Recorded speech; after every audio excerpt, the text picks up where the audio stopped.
New look. Hello. I like this. What's that? The setup, the lighting, the angle of attack. I can see your Angle of attack. keyboard where I don't think I could before. And I like the lighting because it seems like, you know, you're a chill guy. Chill guy I'd like to chill with in your darkish room. It is the chill mode on the light, so that it's good to Yeah. hear that it works. Yeah. My desk is a Executed mess. perfectly.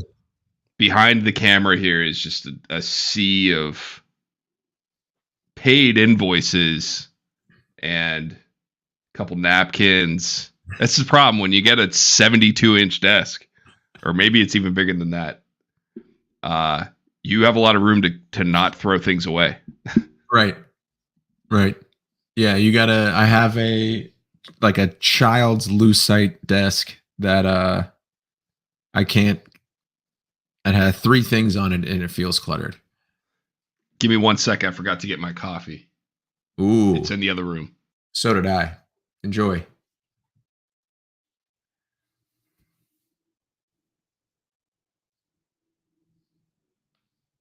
Oh, big yawn.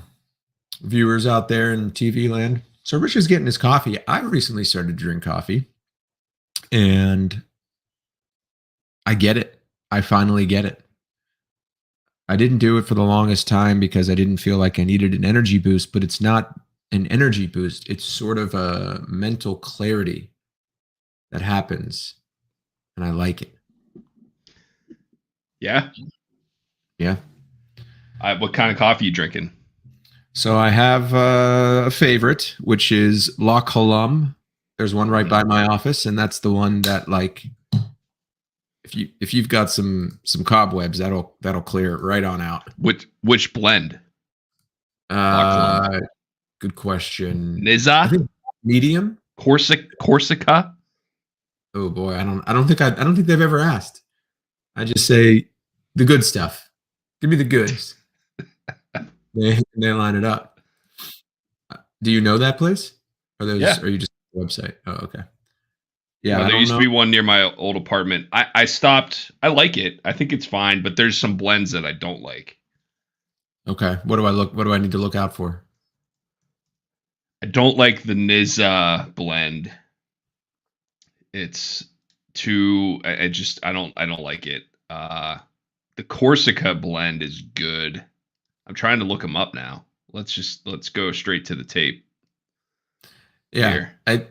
I also like that they give you like a spoon and a saucer. Oh, you sit down. No. They give it to me. They give me a carry-out cup with a carry-out lid, and then packets of sugar or whatever, and a spoon and a saucer, so that I can mix it up, put my spoon down, and leave. And I like that. It's a real spoon, metal spoon. Yeah, metal spoon and a real plate. It's fancy. I like that. Yeah, it is fancy. That place ain't cheap. No, you know what's really good from there? You know what's good from there? And I typically just like coffee, maybe a little bit of cream. That's it. Yeah. But they've got this thing called the oat. It's a draft oat milk latte. Oh, I would get down with that. Oat milk's delicious. It's really good. I maybe switch it up at one point. Wait a second. What is oat milk? It's milk from oats. Right. Yeah. Got it. Let's just leave it on. It's milk from female oats.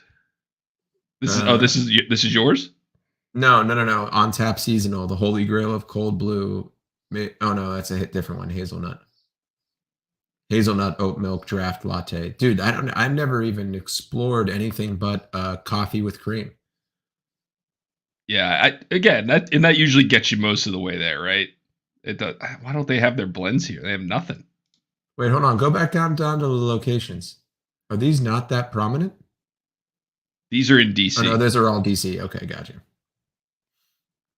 This is the one.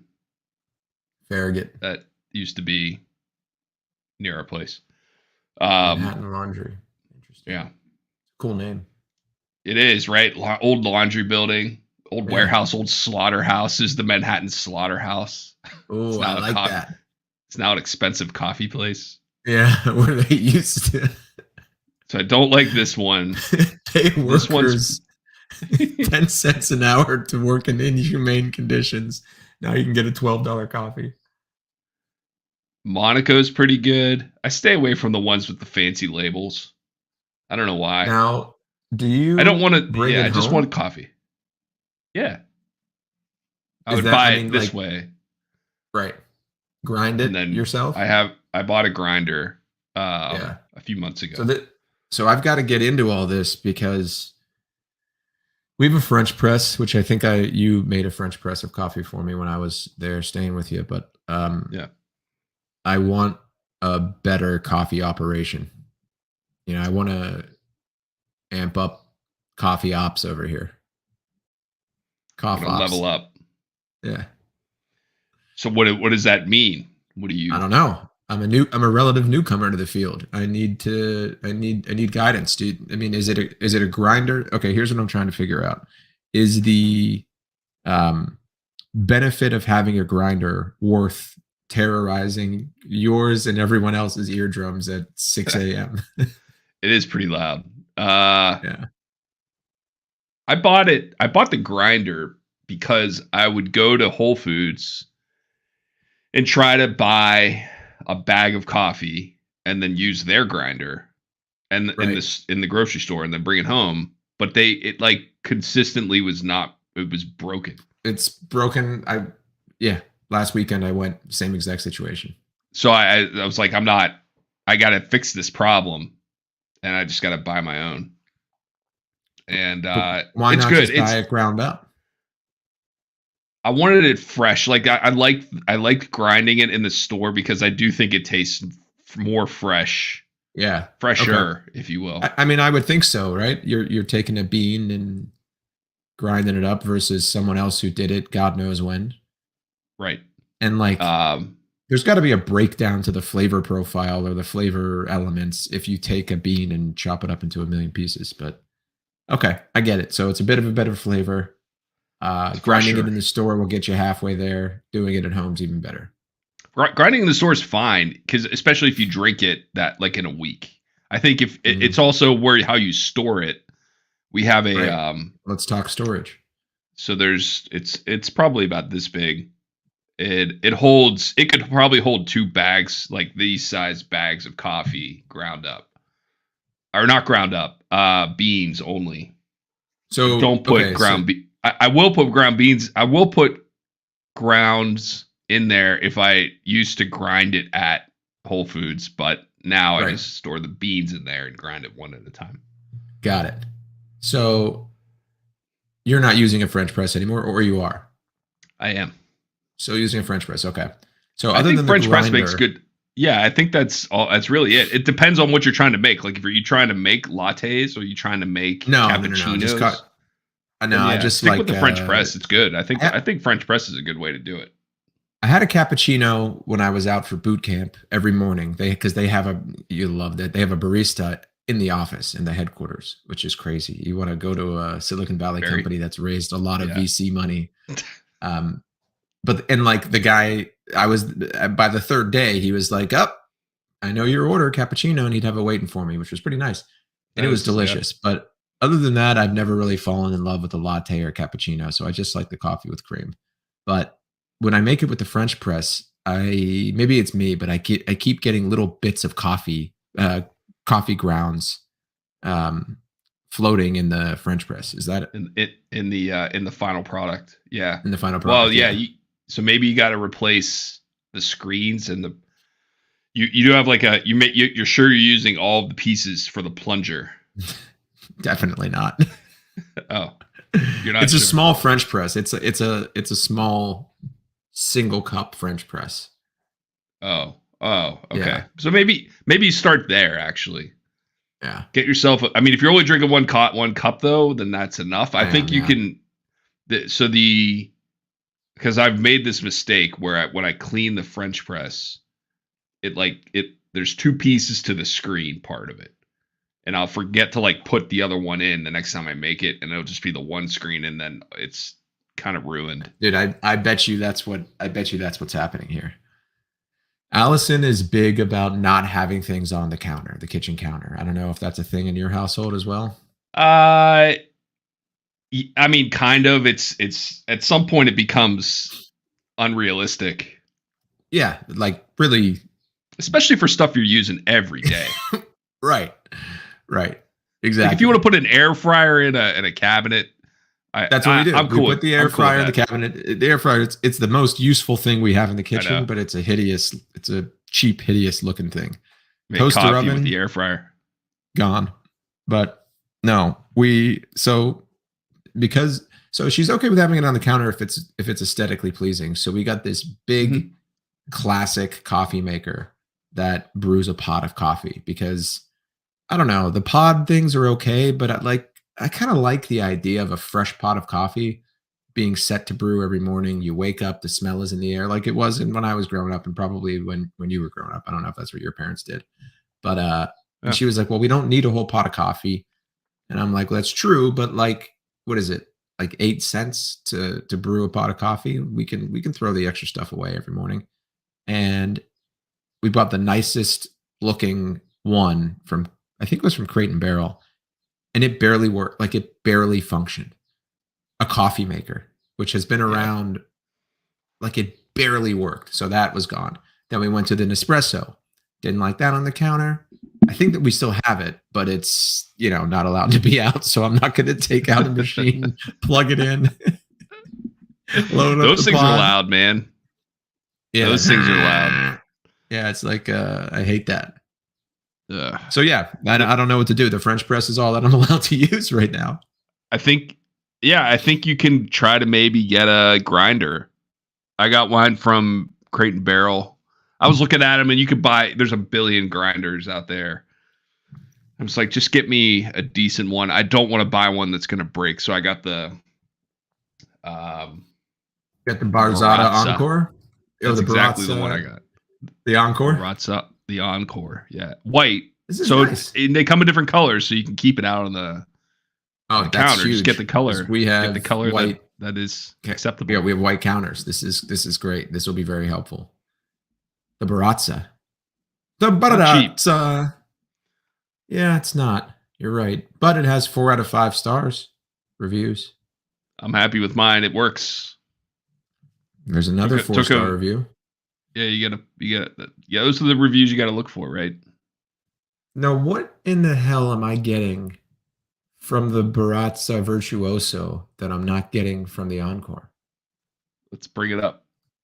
Yeah, here I got it up. Let's see. Unless are you on the page? Nah, you bring it up. Okay.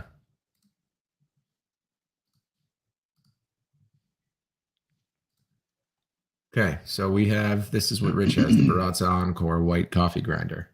By the way, that amount of beans is like almost 3 times as many as that I use for one carafe of French press. It's a lot of beans. I use a third of a cup. This is killing me, talking about coffee while you're enjoying a coffee and looking at coffee and not having my coffee. Whose fault is that? That's on me, Rich. I can't sit here and blame the world for my problems.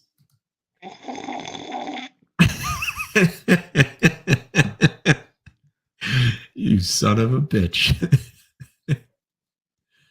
So you see this toaster? That's kind of the look that we had for our coffee maker. Does that have a clock on it? Yeah. I think you have a clock face. No, that's the 6 settings that have been on every toaster from the beginning of time that never work. All right, so what are we getting for the Virtuoso? Brr, make it go brr.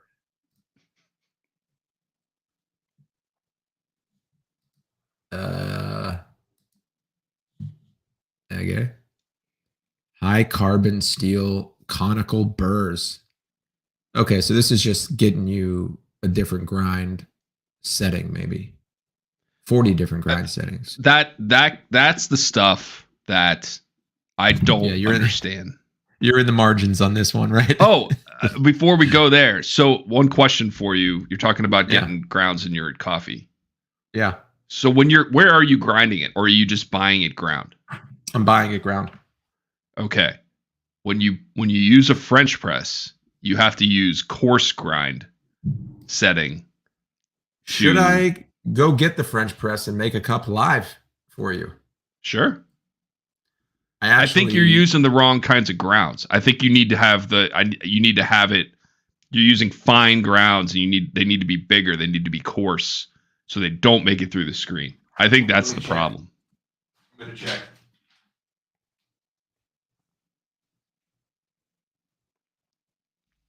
Yeah, let's just dump it out on the table and look at it.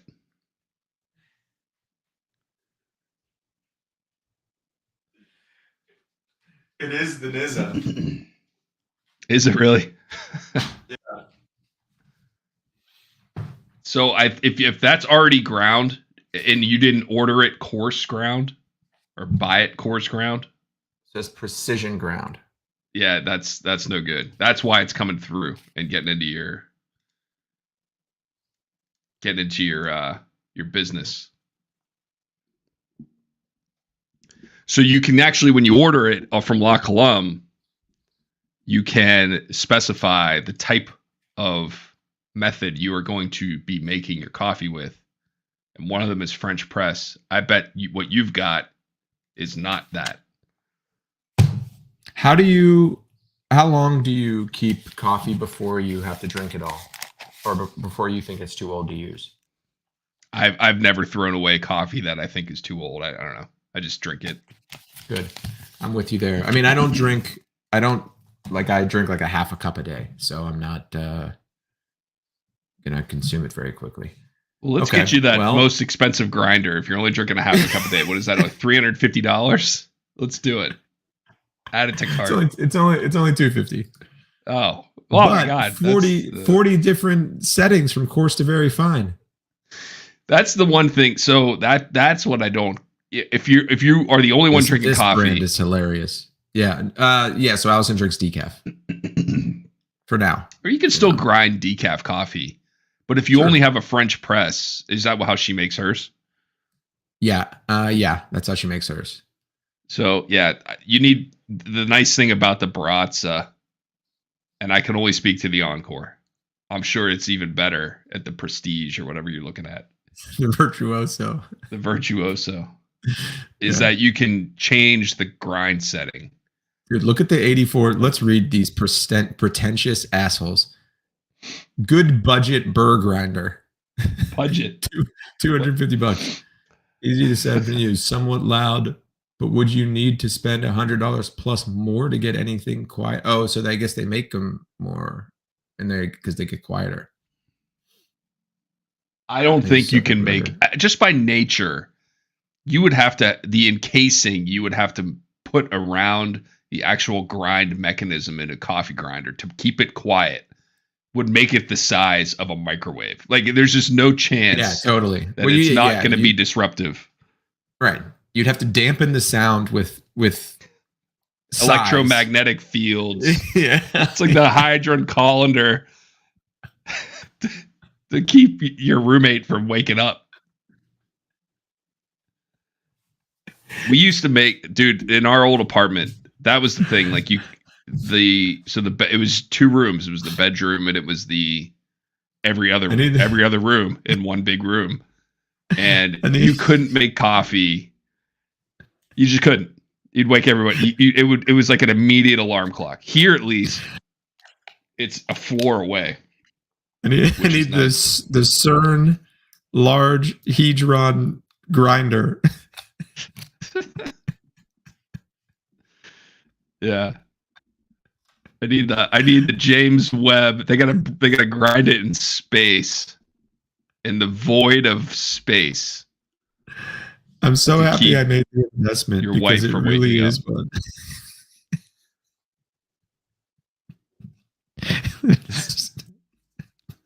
So anyway, what a bunch of idiots! I know. The coffee culture thing is pretty funny. I know It's ridiculous. And from the outside looking in for all these years now, kind of joining the club, I get it. I mean, I really do get it. It makes a material impact in your day. Like I wasn't. It had always kind of made me a little jittery and a little queasy. You know what I mean? Do you ever get that feeling if you drink too much? Probably not anymore, but I'm sure you remember you used to. Oh no, totally. Yeah, but you know what I do now that helps? 2 sips. What? Yeah, here's what helps. I think you got to drink water first. So while I'm waiting for the water to boil, or I'm waiting for the coffee to seep, 2 tall glasses of water, like pint glasses of water.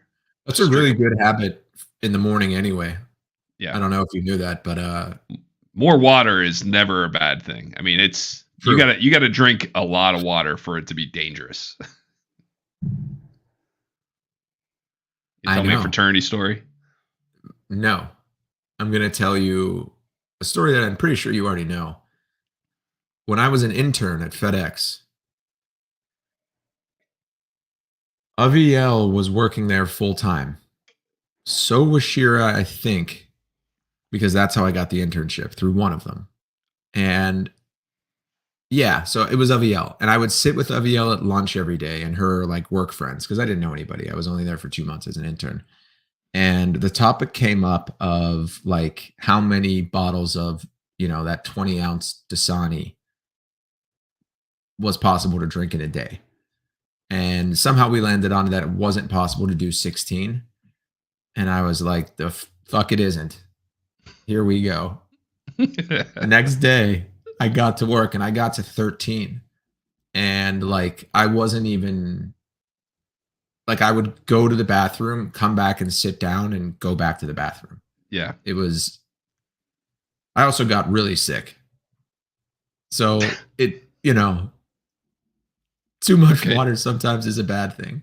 Keep it to 12 Dasanis a day. 12 Dasanis. It's a lot of water, man. What is that? So how much is that? Times 20 ounces? Let's see. That's 240 ounces of water. That's a lot. 60. Yeah. But don't be a bitch, I guess is what I'm trying to say. Yeah, I guess that is the message. I read something the other day that said you gotta drink I don't know, some ounce. I don't remember the equivalency, but drink like a good amount of water right when you wake up. It's good for your body because your body needs it after cooking all night. After cooking up all night. I will wake up in the middle. I've drank an entire 32-ounce Nalgene throughout the night, like waking up and drinking some. It is so, I don't know what it is with our. It's funny. I do the same thing. I use Liquid Death though. Yeah. I always keep one next to the bed. You but crack the other one day, open at like 3 a.m. I usually don't do that because I get in trouble, but I'll have it open. But I drank the whole thing like 2 days ago. I woke up and I just pounded it. I don't know what it is, but I just sometimes like I get, especially in bed, like I just get so thirsty. I think we're mouth breathing. That's part of it. Oh yeah, right? That definitely is. I definitely do that every night. Just moisture. I hate that. It sucks. Have you seen the new mouth tape that you can buy?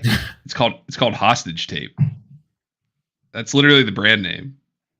And you're supposed to put it over your lips to keep your mouth shut. Really clever marketing. Oh yeah, here you go. Bring it up. I mean, this is smart. People will buy this just because it's funny. Are you sharing it? Share it. Mouth hostage tape. I mean, look at this. Look at this. Oh, wait a second. So this is stupid. Okay, so here's why marketing's brilliant. $5, $50. Okay, you get the nice the travel pouch. Yeah, you get the travel pouch. 6 reasons why this mouth tape will change your life. That's a lot of reasons. Okay. Well, this guy looks extremely untrustworthy. I think you're on a different tab. Oh shit, sorry. I always do this. This guy looks doesn't he? Like, why would they this must be the owner of the company, because I would not trust this guy to do anything. I don't like his look, I don't like his hat. You're telling me you don't think he was casted? He was the result of a casting search? No, no marketing company talented enough to come up with the term hostage tape is going to put this untrustworthy fellow in front of you. I like the idea. This is a guy who forced his way on the website. In my head, where they were like, okay, we're having casting calls today, and they brought in 70 people in LA, and they're like, listen, it's a nice opportunity. It doesn't pay at all, but it'll get you some exposure. And so tell us a little bit about yourself. And it's for this picture. And the guy comes in there and they interview him. He's like, oh, I just moved out here. I'm from Memphis and I just needed a change. I'm looking for a break. Looking for, just like everybody out here, looking for my big break. And I think maybe with hostage tape, the reason I'm here, it's not, but I'm also being selective in my opportunities. And I saw hostage tape.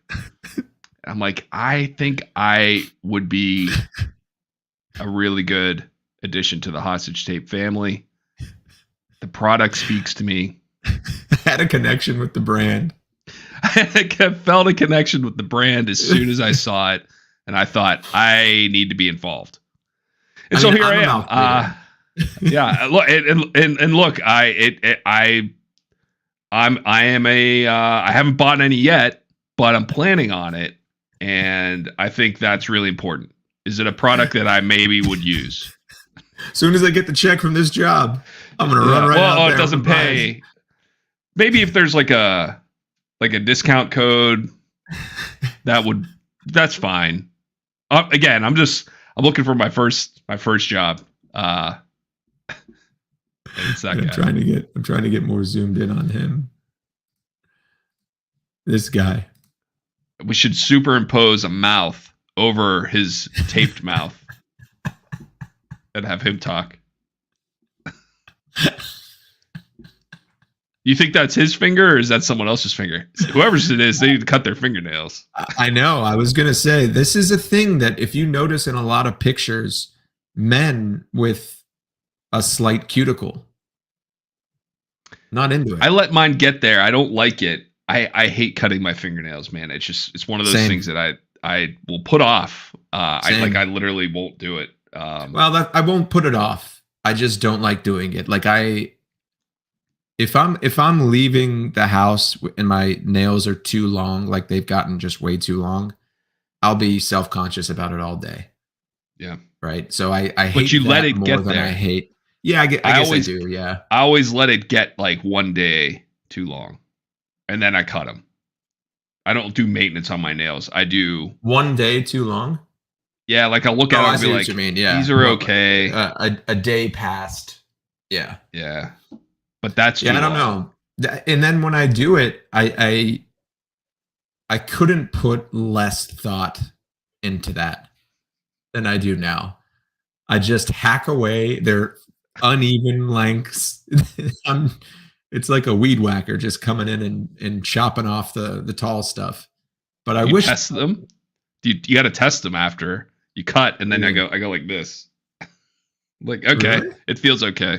And then if I scratch myself, then I'm like, okay, which one was it?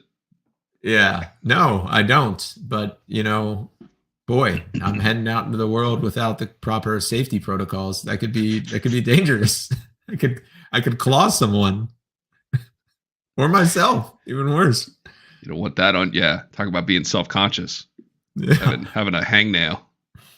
I actually often think about casting scenarios or how, especially when it comes to commercials and marketing, how that particular set of decisions transpired, like the cascading of decisions that led to this seemingly very bad decision. I'm with you. while always envisioning a boardroom full of people at the table, and then a second row around the perimeter of the room in chairs. There's 70 people in this room, and only 4 are allowed to talk, but everyone else has to be there, diligently taking notes to come up with the 4 people who should talk, or I'm sorry, the 4 people who do talk are the only 4 people that shouldn't. Almost always. Oh, of course. And they're either all on the same page. They're either they're either gassing each other up or they are screaming at each other. There's no collaboration. Right. Someone's either gonna they all win or only one person wins and everyone else leaves bummed out. Every decision. I love it. I love envisioning that was the case.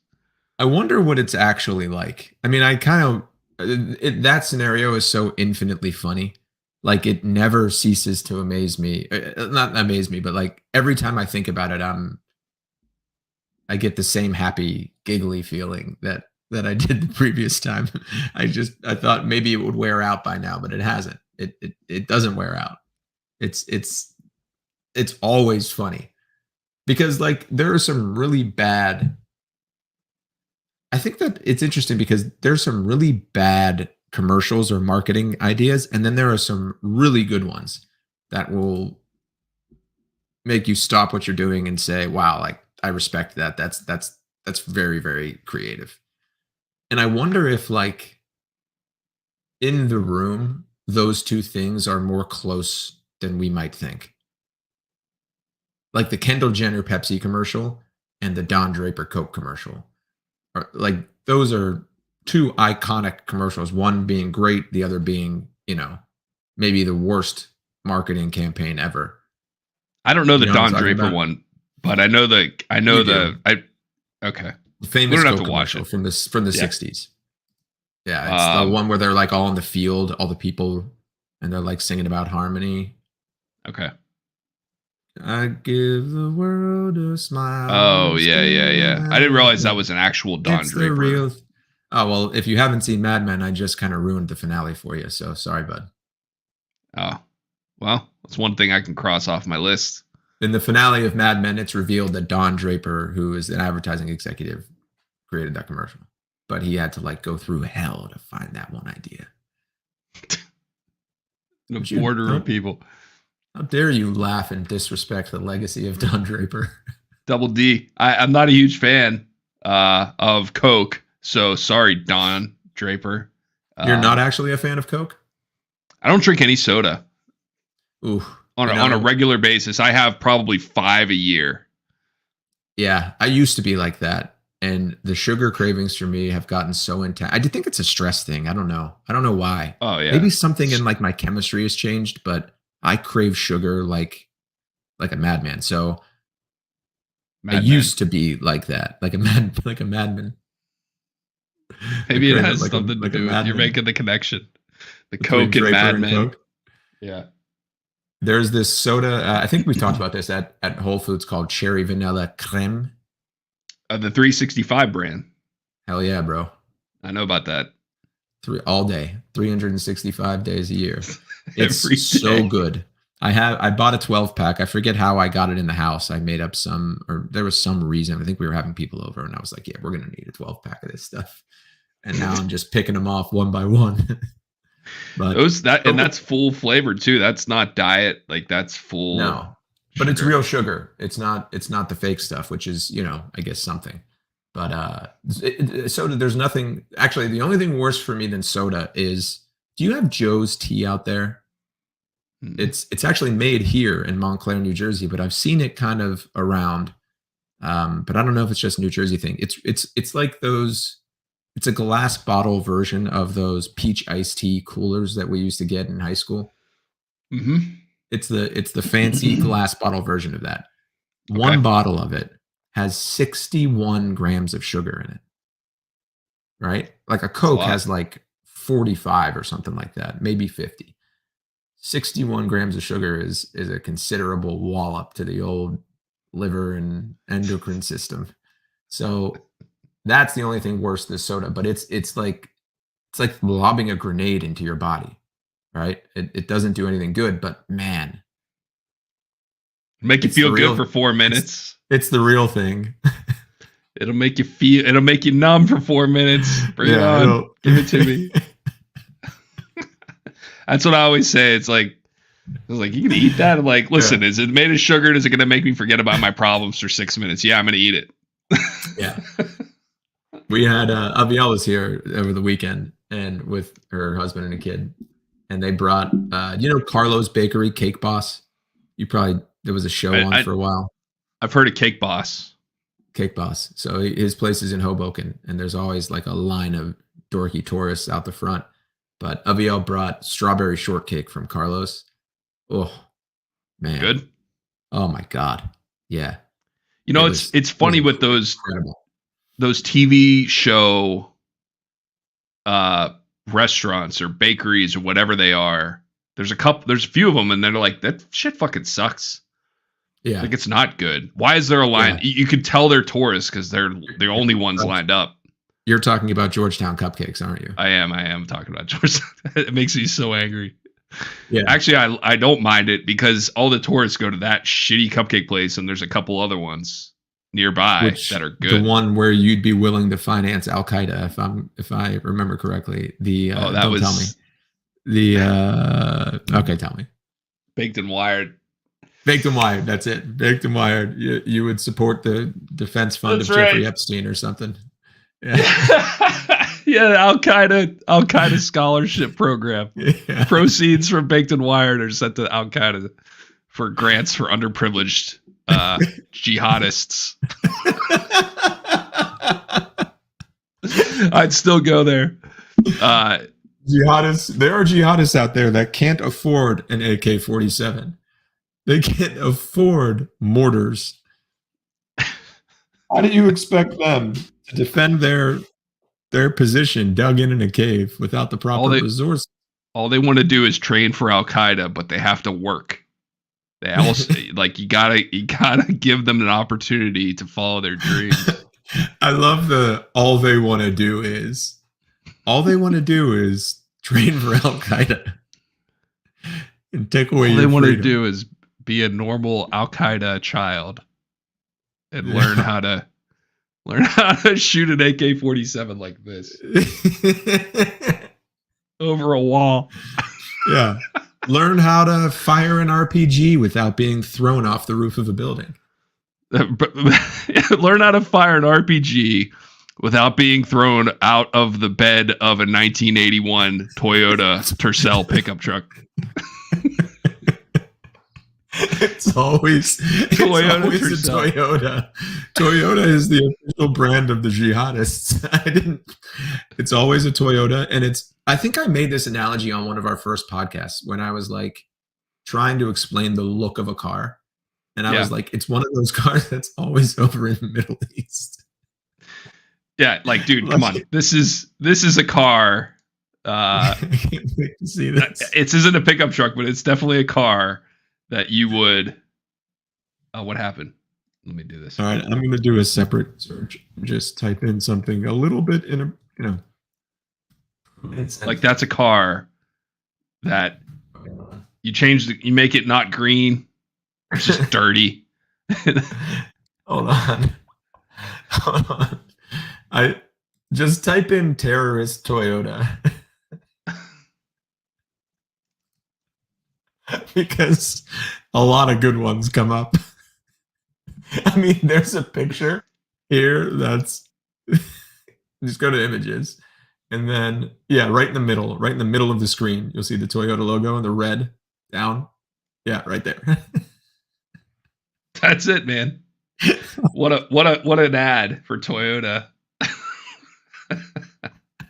How many Mujahideen can you pile in to the back of a Toyota?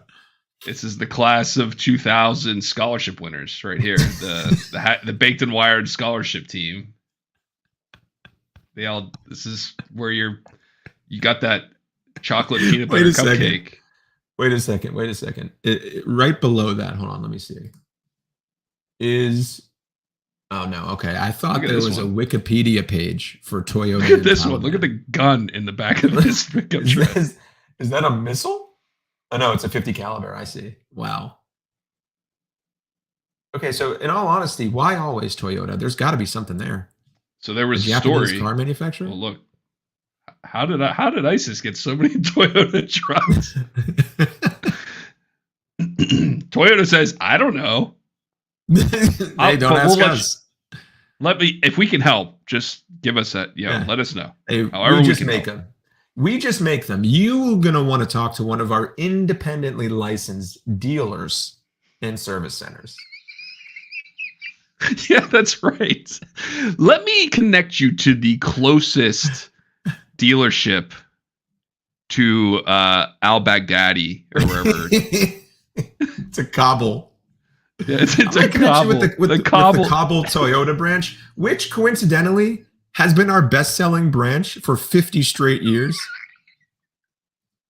But they could probably shed some light on this. They really know how to turn cars. I mean, they turn them over. They hit the lot and they are gone. Dude, I can just picture the Ahmed Ahmadinejad Toyota dealership and service center with like gold Arabic writing, palm trees surrounded by a wasteland. It's just this oasis. Yeah. Questions. It's Toyotas after Toyotas after Toyotas. Well, look. How did ISIS get so many Toyotas? I'll tell you what. Are they a oppressive regime, the Taliban, ISIS? Yes. Do they have common sense? Yeah. Toyotas are reliable. Hey, man, yeah, they run forever. They run forever. And when you got to pile 25 Mujahideen into the back of a truck and, that truck needs to get you where you're going, Toyota. Turn to Toyota. But they stopped. It seems like they stopped buying Toyotas sometime in the early, maybe the mid 90s. And they just said no new cars from this point forward. Well, they made the decision to say, okay, guys, look, we've tried these Mitsubishi pickups. They die. We can't have it. Let's get the brand. Let's stick with Toyota. They drive. It's like any middle class American family is like, I don't like GM stuff. Yeah. I'm not a GM fan. I've had really good luck with Nissans, and I'm going to keep buying Nissans. That's basically the same thing that they're doing. Pieces of shit. Wouldn't touch them. Nope. By the way, I'm like that. I will never buy another GM. I will never buy after your Buey days. After my Trailblazer rolled down the hill into my neighbor's yard because the transmission failed. Do I know this? Yeah, you have to. So anyway, here's the quick version of the story. I bought this brand new Trailblazer. It was brand new when I bought it. I think it had like of it? With the year and the I like a visual of my stories. I think this is probably it. Let me see. It wasn't this color. Oh, apparently Saturday Night Live did an ISIS Toyota sketch. Oh. Yeah, we've been scooped. That's over. That was it. Good looking car. Man, yeah, I loved fun, right? that. I loved that like Tahoe. I loved that year or that 5 years of Chevy design. It was cool. Yeah. The new ones actually look really, really good. So you might have to go back to GM. Yeah. Well, here's why I won't. So I had this car, and the house I was living at the time had a not a steep driveway, but it was definitely an incline. And I had never since the day I started driving used the emergency brake. Just didn't ever. So part of this is on me, I guess. Maybe. I don't know if it would have worked or not. And I pulled it to the top of that driveway. And I got out of it. And I always left my foot on the brake until I to step out of the car. I never would take my foot off the brake. That's just how I get in and out of the car. You use the brake to brace yourself, essentially. Yeah. Okay. Turned it off, pulled the keys out, and it unlocks the door. I remember that. You couldn't the doors wouldn't unlock unless you had the keys out of the ignition after the car was off. Makes sense. So that happened, and I opened the door and I stepped out with my left foot, and then the door was still open, and I picked up my right foot, and the car started moving backwards. Was it not in park? Was it not in park? It said it was in park, but I guess not. The transmission. It wasn't fully. The punchline here is the transmission just failed. Like it never was in park. And so as soon as I stepped out of the car, it started rolling backwards down this hill, and it knocked me down because the door was open, right? I'm kind of like in between the car and the door. And I got out of the way. It didn't run me over, but now I'm watching my truck go in a straight line because the steering wheel's locked backwards down the fucking hill. And your first thought was? It was happening in slow motion. I'm like, oh my God. But like, thank God. Was it going across a road or anything? Yeah. Yeah, it was going across the street. So it wasn't your a first busy thought street. Was like, your first thought was look for a car, see if another car is coming. So yeah, right. You probably would have been like yelling to them or something. Yeah. Thank God that did. There wasn't enough time. This whole thing happened in 6 seconds. Okay, so then there's no car coming. Where do you think this car is going to end up? In your head, you're like projecting the path.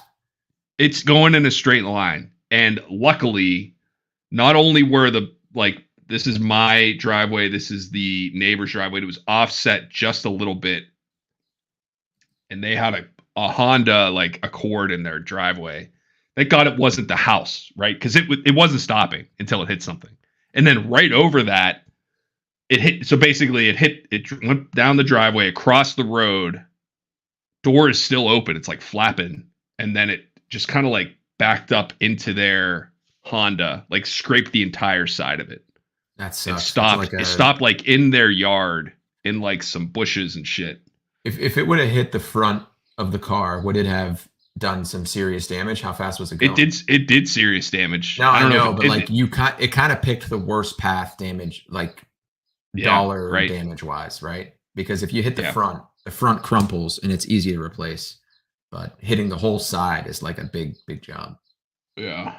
It would have been better if it had hit straight on, but then I couldn't move the car. It would have been blocking the road. Anyway, it didn't hit their house, thank God. But then that happened. Was it going fast enough to have done damage if it hit the house? It was probably Oh yeah, I think so. It was going 10 miles an hour. It probably would have been going faster by the time it hit the car or hit the house. So, what was that first phone call like to GM? Well, first of all, I went to their house. I was like in shock. The people's house, I just destroyed their car. Oh yeah. Past all that. He opened the door. He was like, okay. "Oh hey, wow, what? Oh wow." And I'm like, I don't know what happened. The car was off, and then this car sat in their the tow truck. I called the insurance. Tow truck came out, whatever. But the car sat in their yard for a few hours. Wait, so he was real. He was cool. It was dude. Yeah, I don't know if I would have handled it that well. He's a dude, so he's like, oh hey, oh okay, wow, oh, see your car's in our yard, and usually you park up in your driveway. What's up, Rich? Did you know this guy? No. First time talking. Yep. And every time I think of how bad of luck was that for me, something happens and I'm like, that guy's did nothing wrong. And his car got destroyed. Yeah. So, I mean, I think that's chill out. A very mature way to look at it, but it's a lot funnier to think about. So did you call them and say, hey, the car you sold me everything's going great except for that when I park it, it kind of gets a mind of its own and it starts driving around like Knight Rider trying to follow me home. So I'd had it for a year, and so I didn't call. I called GM. I was talking to GM. Yeah, I guess you'd have to at that point. An investigator came. They towed it to the dealership, and then it sat there for 4 fucking months. Wow. I did. Here's what I did wrong. I tried to handle it with GM. I should have just paid the because I didn't want to pay my deductible. It wasn't my fault. I didn't do anything wrong. Yeah, I don't blame you. But I should have paid the deductible and then had my insurance company go after GM. I'm not going to do anything, right? Yeah, that's a good point. I mean, I think I probably would have had the same inclination, but I guess, yeah, I get what you're saying. How are you going to go up against GM, who has multiple layers of protection for this thing, which probably happens every day? Yeah, I tried, and we got to the point. It was killing me, man. I was like losing sleep, and I didn't have a car for 4 months. I didn't have a rental car because it wasn't being fixed. Yeah. It was just sitting there. And what was the line they were giving you? Just need some more time to look into it and get back to you. Jeez. And then guess what happened, right? And then they're getting close. Like, oh no, we're getting closer. No, yeah, we made a breakthrough today. We finished it. Yeah, we had a breakthrough today. And then guess what happened? Like a day later. What? GM filed for bankruptcy. And then really? And then they were like, yeah, it happened right when that happened. Towards the end of my ordeal. And that was 6 months after Lehman Brothers went bankrupt after they gave me a job offer. You just had success following you around wherever you went. Yeah. I kind of forgot about the bank, or the automotive companies filing for bankruptcy. I think a couple of them did, right? GM. Oh, no, maybe just GM. And then they cut Oldsmobile. They cut Pontiac. They have Buick still. Pontiac. I think they sold Saab. Or no, they cut Saab too. I think they own Saab, right? I thought Saab was a Swedish company. Maybe though. They had a whole collection of cars probably. Boy, I mean, in fairness, Oldsmobile was not really innovating anymore. Think about the last models of Oldsmobiles. Remember Marissa Latanzi had an Oldsmobile Bravada, the SUV? I don't remember that. By the way, did you see that she reached out on Insta? To both of us? Yeah. And no, I never check Instagram. I should go on there. Well, I'll tell you. I'll give you the paraphrase. It was a very quick conversation. I saw that pop up and I'm like, I'm not in the mood right here to connect. Like whatever she sent the message, I was like, I can't. It's not a very nice response. I don't want to reconnect right now. I'm just not in that mind frame. Right? I've definitely been there. I don't go on Instagram anymore. Clearly, I live in that mode. Her message was very nice. It was like her oldest is 10 years old, and he and his friends love the Beastie Boys, and then she kept thinking about us. And it's like he's gonna go as he and his friends are gonna go as the Beastie Boys for Halloween. And my response was, "That's funny. I hope he doesn't have to go as the Beastie Boy with mouth cancer." Yeah. See ya. Well, Rich, which is a good point. It is a good point. And it is very funny. And I'm sure it's exactly what she expected. Listen, I'm not the. You know what I'm going to do is I'm going to follow up. I'm going to follow up and ask if she still has her Oldsmobile Bravada, and say I was just talking about it this morning, thinking of it fondly. Hey, speaking of SUVs, is it just me, or that Chevy Trailblazer was a big car? Yeah. Right? Big car. It was pretty big. So, like, did small and mid-size and crossover SUVs just not exist when we were kids? Because I used to think that, like, a Chevy Blazer was a small SUV. A Honda CR-V was a small SUV. Now those are full-size SUVs. That costs, like, a lot of money. You know what I mean? Like, did the scale change or something? No, I think there's still. I mean, I think that crossover just didn't really exist. You know what? The first crossover I think of is like the Pontiac Aztek. Oh yeah, I remember that car. That's Walter White's car, and the car that they gave all of us as a rental car when I started at FedEx, and we went to Arizona for training. We rolled up in a fleet of Aztecs. What a ridiculous car, and they were brand new, right? Because they were rentals. Like, what a ridiculous car. The way that the trunk opens. Well, I think that's the old school crossover. I think that's it. No, that's a full-size SUV. No. Definitely. No, it's not. look. Definitely. 100%. Just stop it. Pontiac Aztec. Pull it up. Pull up the tech. That's a crossover. That's I the first I think crossover. It's shaped like a crossover, but that's definitely a full-size SUV. This has terrible. Like, yeah. Well, that green one's kind of cool, actually. Look at the maybe that one. Yeah, that's real cool. That definitely makes it look cooler. Yeah. What could have been this one? Yeah, that's funny. I like the idea of taking cars like Pontiac Aztecs and making them look like this.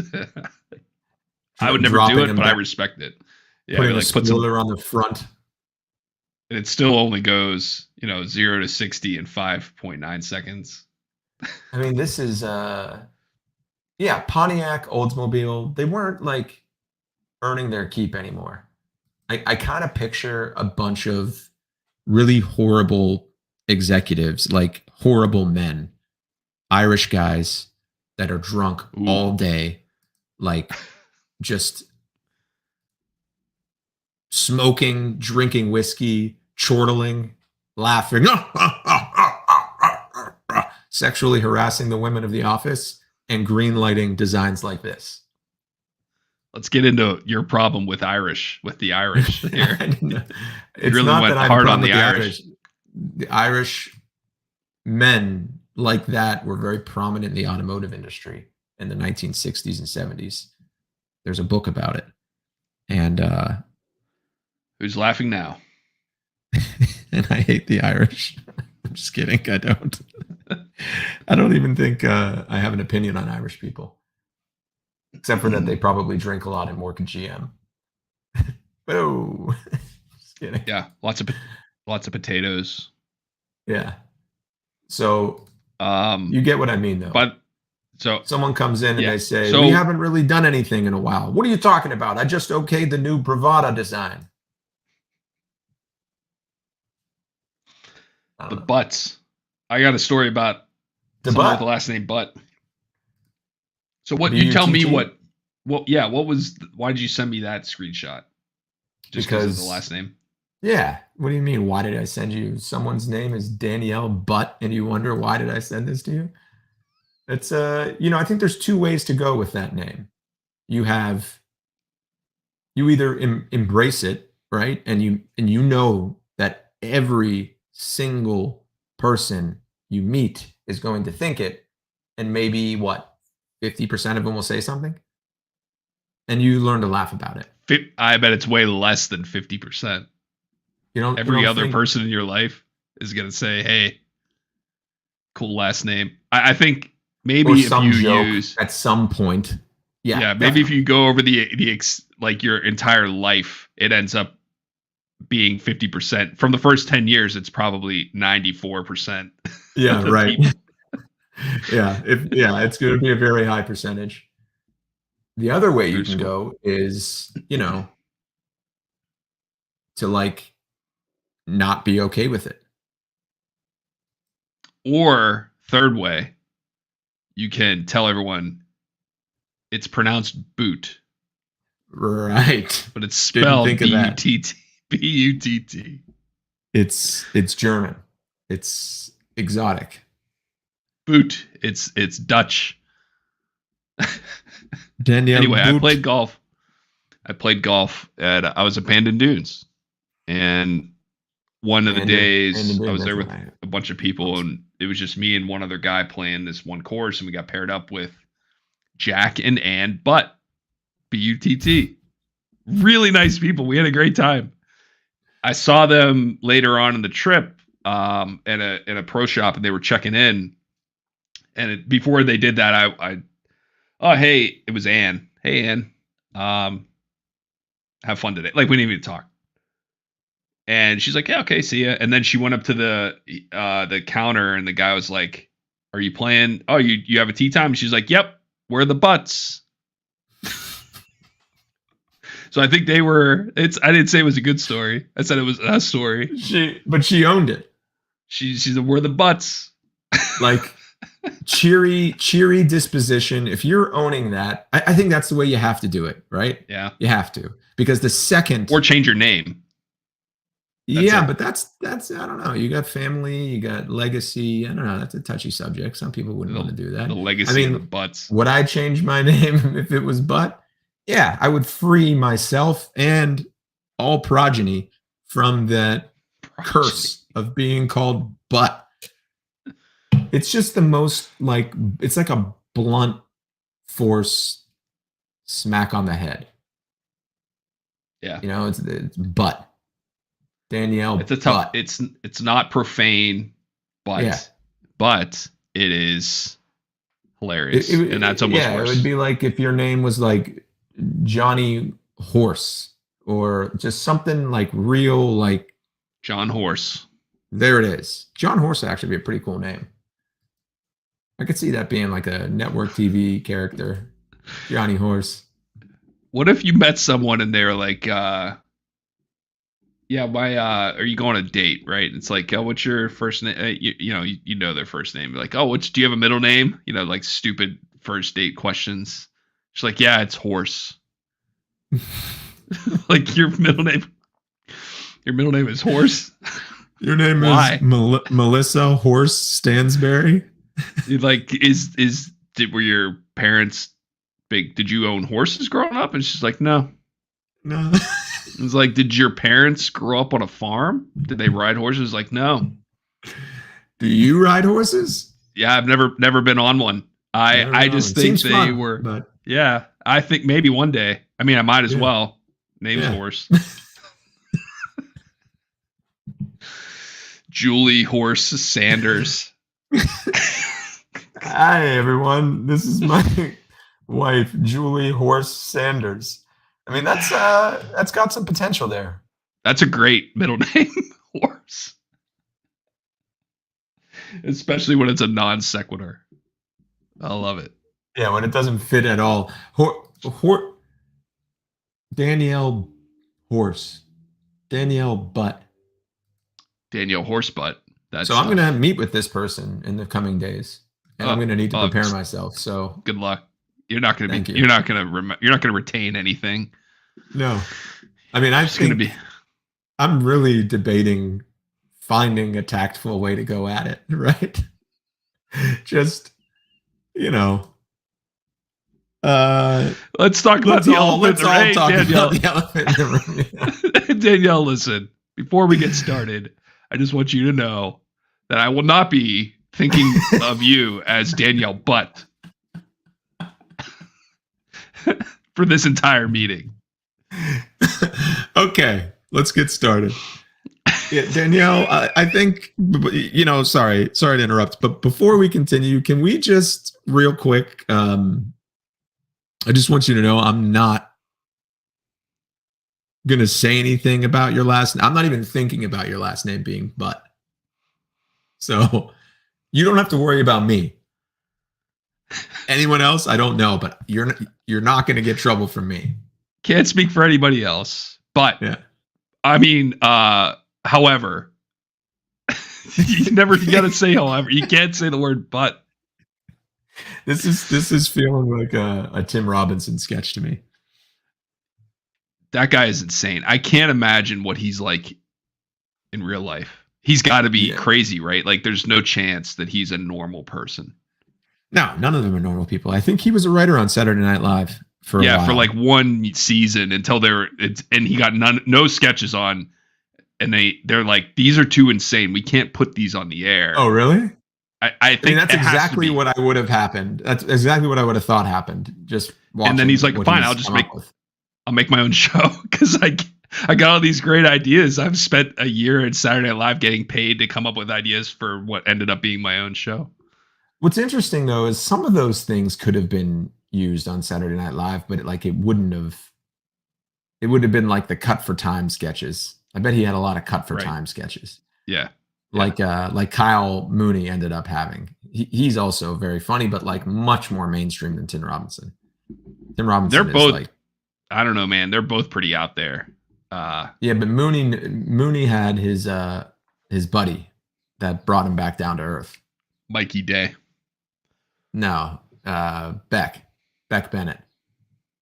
So Oh, Kyle and Beck Bennett were like you and I growing up. They were best friends. I didn't know that. Okay. Yeah, and they both got on Saturday Night Live at the same time, which is pretty crazy.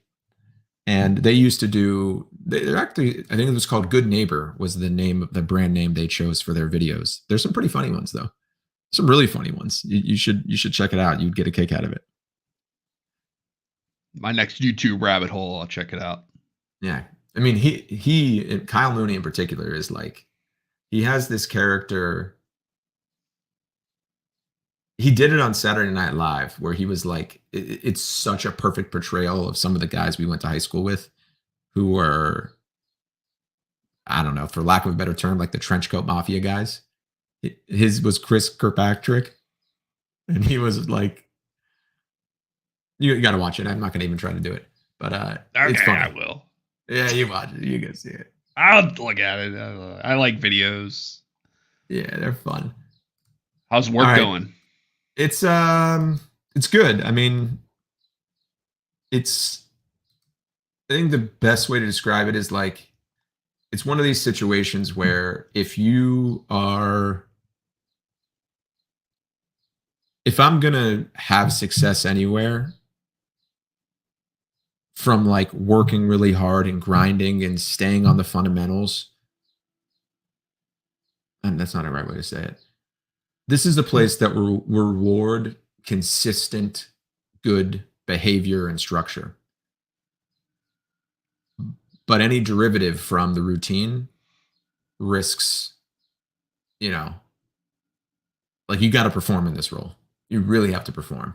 Okay. And especially as a new person, it's tough. And I think that I've done well of like establishing a name for myself and, meeting all of the objectives and all that, but not at no cost. So I am thinking like, how long can I do this for? Right now, I think I can keep doing it. I'm taking it a day at a time. But I had a conversation yesterday with a guy who'd been there 4 years, and he was starting to feel the burnout, but that's 4 years from now. So I think it's going well. I guess that's an overthought answer of, I think it's going pretty well, but still a little suspicious. All right, good. Good to hear. Have things gotten better for you? No, as a matter of fact, they've gotten worse. Yeah. Really? I'm tired of seeing Pacific Western Bank on the front page of the Wall Street Journal about being the next bank to fail. Oh, that's right. I think I saw something the other day. Hold on, let me see. Was this article about Pacific Western? So are you worried? Sure. It's one of those things where and I don't love talking about work that much. This is more macroeconomic. Yeah. Like I think I'm doing a good job because I'm not being bothered. No one's bothering me. They just told me to get the money back. I'm not even going to go into that. But like, yeah, I probably wouldn't. So no one's bothering me. But it's like, because I'm doing a good job, and then it's like, but the bank might fail for other reasons. So as like, someone who understands finance better than I do, what's happening? And do I need to worry? And do you need to worry? Well, I need to worry, yeah. You don't. Other than your job, though. No. Like if it wasn't, maybe, if you didn't work for that particular brand, you know what I mean? No, I don't think so. Okay. What's happening is that banks had so much cash in 2020 and 2021 sitting on their balance sheet, not being deployed for loans. They just had it sitting there, and banks need to deploy cash to make money. May I ask why they had the cash sitting there? Just from COVID, lack of opportunities to invest? People were not traveling. People just had more money, right? I mean, back then, do you remember how much free cash flow you had sitting around? I mean, it was just nothing but. Oh yeah, you weren't going anywhere. Like no takeout, no, your groceries and Netflix was your whole budget. Yeah, totally. That was it. And so that happened on like a very big level. And so people were just holding cash at banks. And there's a whole venture capital side to this, which I won't get into, but PacWest has that business. And essentially banks were then lending money in those 2 years to just get the money out the door to try to earn something on all these deposits that they had. And banks made a lot of fixed rate loans or invested in long-term treasury notes at like 2% interest, 2%, 3%. I think I see where you're going with this. Yeah. And then interest rates went up, and it actually costs, to make a loan at 3% today would cost you money. It would cost you. Okay. All right. But lose money on making that loan. But you don't lose money if, like, am I really about to feel bad for a bank that only is getting 3% instead of 7%? Like, they're still making money on that money. Right. Here's where it becomes an issue. And if you made a loan, like your borrowing cost already exists, and that's kind of like locked in. But here's the problem. So when people, banks only keep a certain percentage of the total deposits held at that bank in cash, ready to be withdrawn. Sure. Right. So whenever you need to get more money to cover the deposits of your clients, and they want their money back, you have to come up with a way to get that money back. And if you invested in 10-year treasury notes at 2%, right, you can't cash them out. And let's say you put $10 billion in those just in 2001, that $10 billion is now worth 8.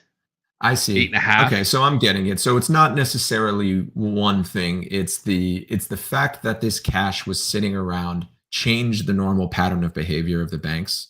And that change in behavior is now manifesting in the form of, consequences, mainly because of the high inflation, right? And people are getting nervous and taking their money out of the bank, and they can make good on it, but now all of a sudden they have to say, oh, that $10 billion I had sitting on the balance sheet's really only worth 8.5. And so they do that. They take $1.5 billion hit. Loss. Yeah. And if you're Bank of America, that doesn't matter because you're huge. If you're JP Morgan at trillions of dollars in assets, who cares? But if you're Pacific Western Bank, who's got 40 billion, and you have to write off 1.5, that's a huge problem. There's regulatory the world of issues. Banking is so. It's like human beings' best and worst creation. Yeah. It's interesting. It's an interesting business model because you don't produce anything. You are selling products at the end of the day and maintaining those products, and nothing. There's no plants, right? There's no manufacturing facilities. It's literally branches and then people in offices. Oh, Rich, I can't believe I didn't see this. I can't believe I didn't see this headline. I'm sorry, man. Let's see it. Well, the butts. I mean, I don't mean this specific headline. I mean, that PacWest was in the news, but this specific headline isn't great either. Yeah. No, it's not. But so we got PacWest shedding billions in deposits, enters renewed market spiral. It's not. When was that? Is that today? Yeah. No, May 11th. Oh, good. Old news. So you guys are good. But I saw. Yeah, we're fine now. Nah, man, they're selling all the pieces of the bank the legacy bank I used to work for before PacWest bought us. They're selling all of it, and it's bad vibes. I was in the office yesterday. People worried about losing their jobs, and it's like, I bet, man. It sucks. The good news is my portfolio is so mispriced that no one wants to buy it, and so I'll just slowly work it out. Mispriced as in too expensive? Oh yeah, just the rates are so low, and they're fixed for years. And that was not my fault, and that's why I'm still working. That's good. The people whose fault it was are no longer with the bank. Yeah, man. That's things are getting bleak there. Things are getting bleak at my former employer as well. At Miro, people are leaving in droves. Yeah, it's sad. It's hard to see the people that you like and work with. I don't know. It's just a tough thing to go through.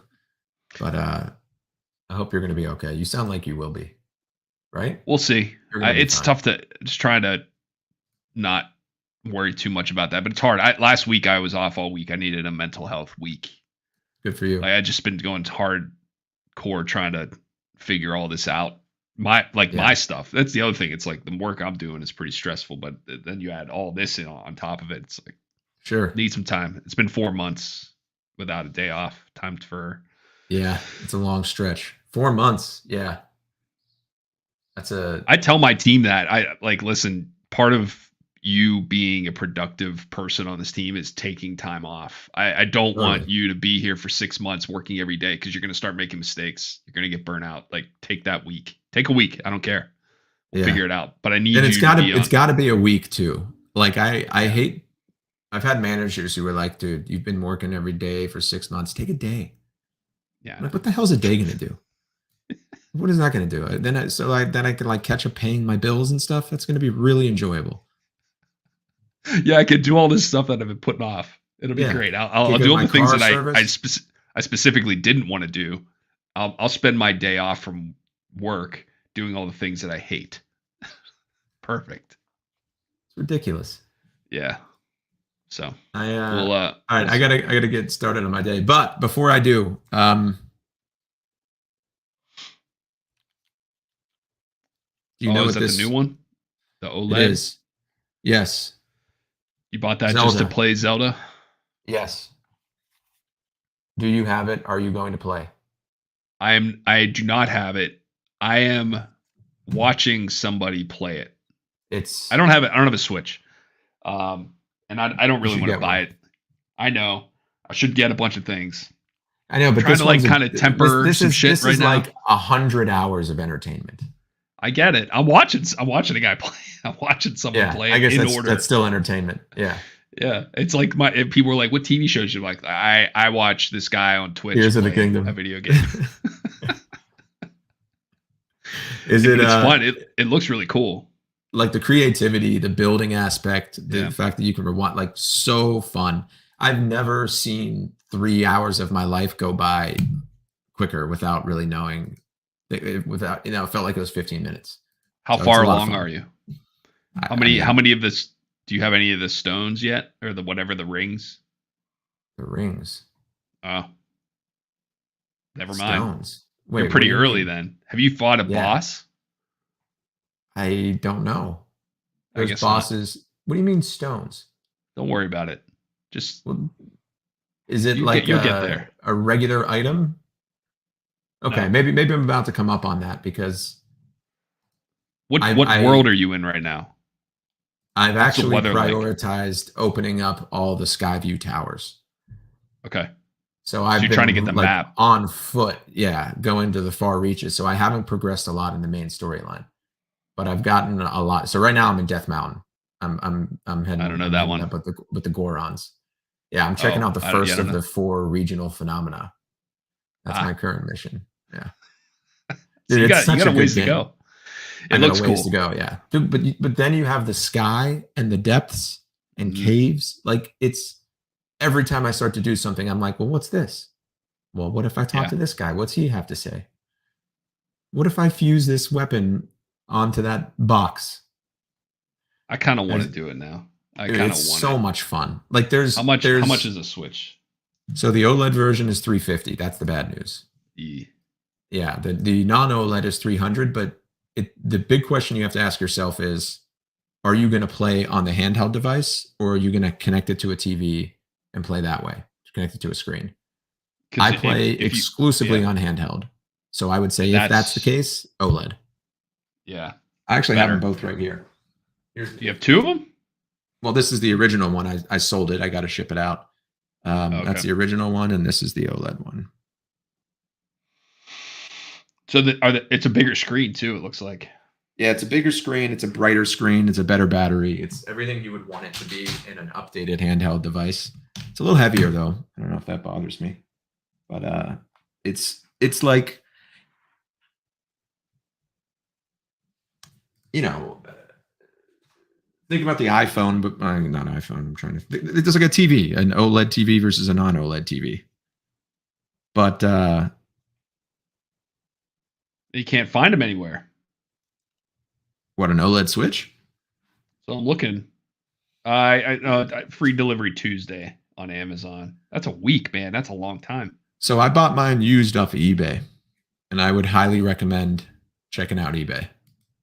I mean, it came in the original box, like with everything. Yeah. And I want to say there were some new ones on eBay that were like $300, and it got here in a couple days. But yeah, I would. It might be hard to get right now because Tears of the Kingdom just came out and everyone's trying to get one. But and also, like, you can watch YouTube on this thing and Hulu. Like, it has other purposes. So it's kind of like a watch YouTube on this, but well, it's a bigger screen, right? I mean, if you're going to use it as a tablet, and you don't have a tablet, which I don't. Oh, well, then there you go.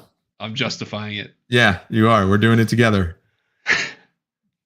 But that's cool. Yeah, it's really, really fun. And I don't know if you know this. You can connect it to the TV, and it comes with this little thing that you slide these off, the Joy-Cons. Yeah, and then you have like a little controller in your hands. Yeah, and you can play on the screen. I've played it before with. Yeah, our nieces have them. Yeah, they're great. Maybe we'll see. It's kind of tough to like make purchases like that with when I'm reading. Dude, PacWest enters downward spiral. I had to find the sale price for my original Switch, buy a used one, and negotiate the price down to get this purchase approved. What do you think Allison sees as the difference between these two things? Nothing. And why I need this one, and why I need to spend $300 on it. And it's like, I need this one so I can spend more time on it. Yeah, right. So I can ignore you and the things that you want me to do, and not work and make us more money, but go heads down into a video game console for 3-4 hours a day for, I don't know, 4 or 5 months. How's that sound? Yeah, right. Yeah. She wasn't real thrilled about it because she's been through this before with Breath of the Wild. She knows what's coming. She's got the battle scars. Listen, every 6 years, it's going to be a dark year. That's all. It's going to be a mild. We're not going to do a lot. We're just gonna save some. I brought Breath of the Wild with me to Jamaica on vacation and sat in the pool and played it. It was, that's when like I was kind of feeling like you were with work. Like I needed a break. I didn't want to talk to anyone. I didn't want to do anything. I just wanted to fucking play Zelda and float in a pool in Jamaica, drink rum punch, and soak up the sun. Enjoy oneself. Yes. Yeah. I get it. Hey, before I go, knee injury on my left knee. Okay. Hurts when I put pressure on it. Like if I try to plant off of it. Hurts when I kind of keep it bent. Like tucked under my legs, like tucked under the chair. And then if I stretch it out, it kind of like gives a little pop. Your knees pop sometimes. But it's right here. Right here, like on the right side of the knee. You've had every injury under the sun. What is it? What's wrong with me? I definitely think it's cancer. Oh, so I knew it. I'm sorry to hear it. You have knee cancer. It's that's really unfortunate. Sorry to hear it. Yeah. Thanks for the prognosis. I have no idea. Yeah. I have no idea. I think it might just be getting old. Is it painful enough that you can't walk? No, I can walk. It's everything. I can do everything I want to do, but it is consistent. Like I can't do one-legged lunge. I can't just bend that knee. Little things, but it's been going on for like a couple months now, and I'm like a little bit embarrassed to go to an orthopedist. Right? It's not that bad, and I don't want him to be like, "Yeah, you're fine. You're fucking 41. What do you expect?" So I'm asking you. This is the next best thing. Man. I don't know. It's probably a ligament of some sort.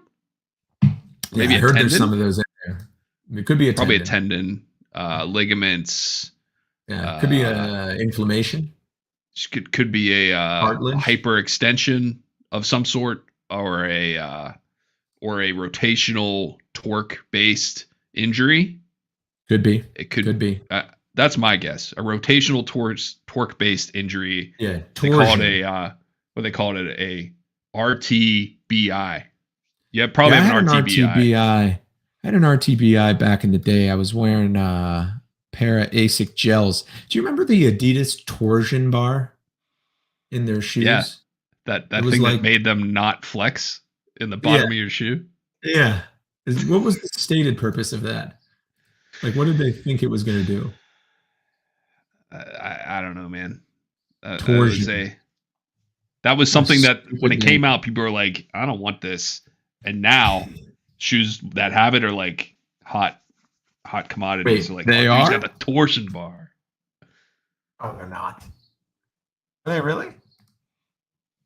Like the old school shoes. Oh, you're just saying in general. Yeah. You're not actually telling me there's a demand for torsion.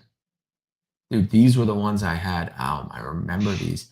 This was like the dark era of sneaker design. This was the dark era of just design in general, which is strangely coming back into popularity.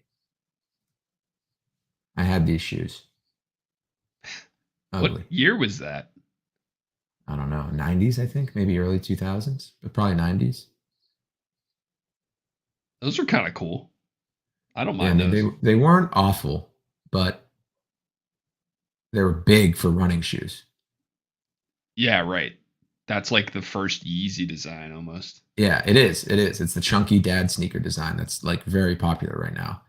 But I remember these suckers. I don't think that. Yeah, what are they called? Adidas men's fitness shoe. Oh wait, sorry. I'm on. I went to a different tab. So here's another view of them. The Adidas men's fitness shoe. Yeah, I looked up Adidas torsion. Does it have it? Let's see the sole. It does have torsion, but they don't have a shot of the sole. I didn't have Adidas men's fit. Man, $45 to $300. There's a lot of variability there in the pricing. Yeah, I love looking back at shoes. Oh, I like. Hold on, go back. Go back. Okay, hold on. Wait, I like that. No, that's the one. That's the one I want to look at. This one. Yes. The men's Young 96. Oh man, I like those. I need a new pair of like cool shoes. This is very rich. These are very rich shoes. I'm getting older though, man. I don't know if I can. Oh, there's the torsion bar. You see it? There's two of them. Usually it was just one, right? It just went from the heel to the forefoot. Torsion, locked in, engage. How much these are horrible. 85 pounds. 85 pounds to 92 pounds. Yeah. Oh, these are. Remember these? No. Remember these torsion delights? Adidas torsion.